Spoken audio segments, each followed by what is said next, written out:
وسهلا فيكم أعزائي المشاهدين بحلقة جديدة من برنامج نفحات مقدسية. مثل ما عودناكم برنامجنا في كل حلقة بتناول موضوع معين، وموضوع حلقتنا لليوم رح يتناول كيف المواطنين المقدسيين بيقضوا أوقات فراغهم في شهر رمضان المبارك بعد الإفطار. لهيك خليكن معنا.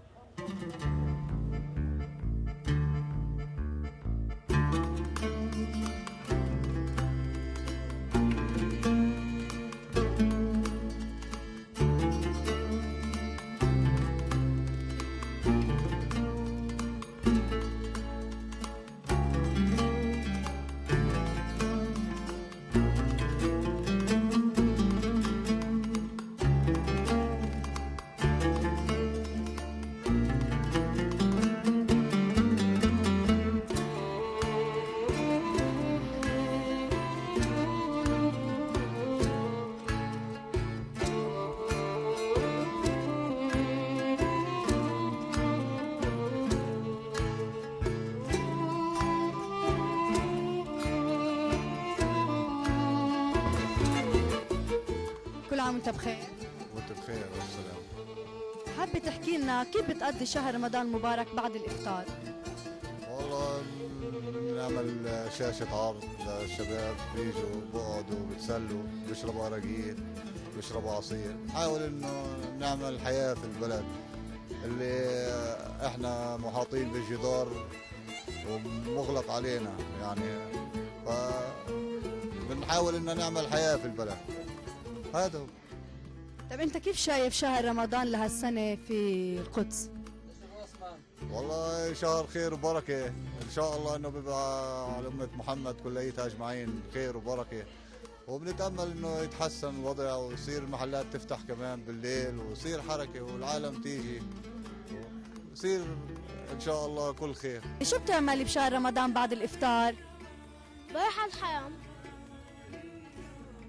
بنصلي، بلعب، بقعد برجع بنام.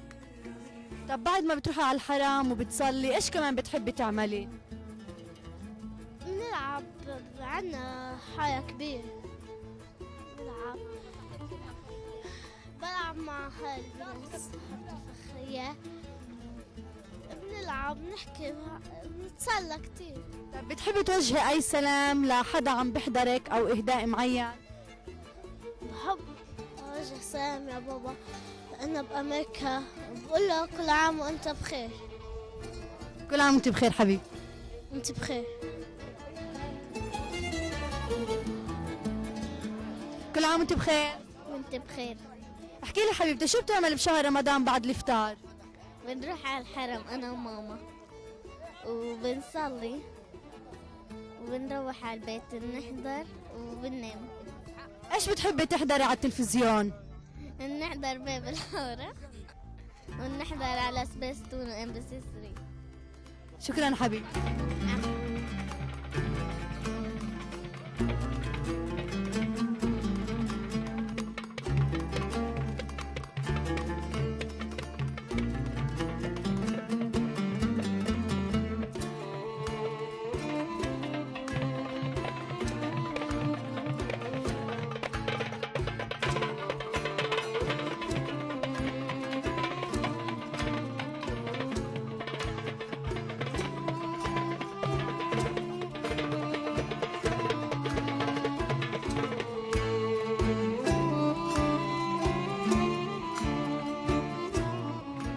وسهلا فيكم مشاهدينا. بداية معنا أحمد هديب، هو مدرب فرقة إيقاع للطبلة.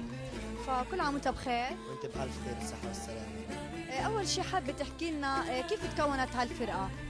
الفرقة طبعا تكونت عن العبر اللي عنده موهبة بيقدر يجي يقدمها عنا في المركز عندنا. فطبعا كل واحد عنده هواية في الدنيا وعنده موهبة، فبيجي عنا بنحب نقويها، بنقدر احنا نقوي له اياها انه يوصل صوته لبرا. طب احكي لنا شو ترتيباتكم لشهر رمضان المبارك؟ كيف بتقضوا اوقات فراغكم؟ احنا طبعا بشهر رمضان بنقوم بفعاليات كثيرة وامسيات رمضانية ويعني من هالشغلات كلها. طب مثل ايش يعني بتطلعوا بامسيات هون بالقدس او خارج القدس؟ طبعا احنا كثير زرنا محلات، طلعنا على قصبة رام الله وبنعمل عروض كتير تتخلل هون عندنا مثلا بجامعة خان تنكز بالقدس، بجامعة القدس، بسوق القطانين. بنطلع يعني لفينا أكثر من محل وطلعنا وإن شاء الله يعني في نقدر نوصل صوتنا لبرا هون. شكرا لك. العافية. صفتك من فرقة الطبلة، شو العروض اللي بتعملوها حتى تشجعوا الناس لأنها تقبل لأنها تحضركم؟ يعني احنا بنسوي اللي بيطلع فينا، يعني مثلا احنا بنتدرب في مركز طفر طبلة، بنطلع يعني عروض مثلا بنطلع في رام الله، بنطلع في يعني اكثر من منطقة بنطلعها، والعالم يعني بيحضرونا فبتشجعوا انه مثلا بتشجعوا انه يحضروا الطبلات. كيف بتقضي وقت فراغ بشهر رمضان بعد الإفطار؟ مرات بنطلع بنتدرب، بنحاول انه نقدر نعمل عروض مع الوقت، انه عشان صور رمضان عم نحاول نعمل برنامج انه نقدر نطلع عروض فيها، فبالتالي يعني بنقعد مع بعض، بنجتمع كتير، نسوي فقرات زيادة. إذا حسب ما كنا بدنا نسوي مثلا فقرة في مسرح نقدر نطلع سكيتش مسرحي مع بقية أعضاء الفرقة، فبالتالي إحنا بنشتغل كتير على هذا الموضوع بالنسبة للإيقاع إلنا. فالموضوع الإيقاع عنا يعني صار هو مجهر إلنا اللي نقدر نوصل فيه رسالة عن طريق الإيقاع، يعني سواء إنه بسكيتش مسرح إنه في عرض إيقاع فقط لا غير يعني.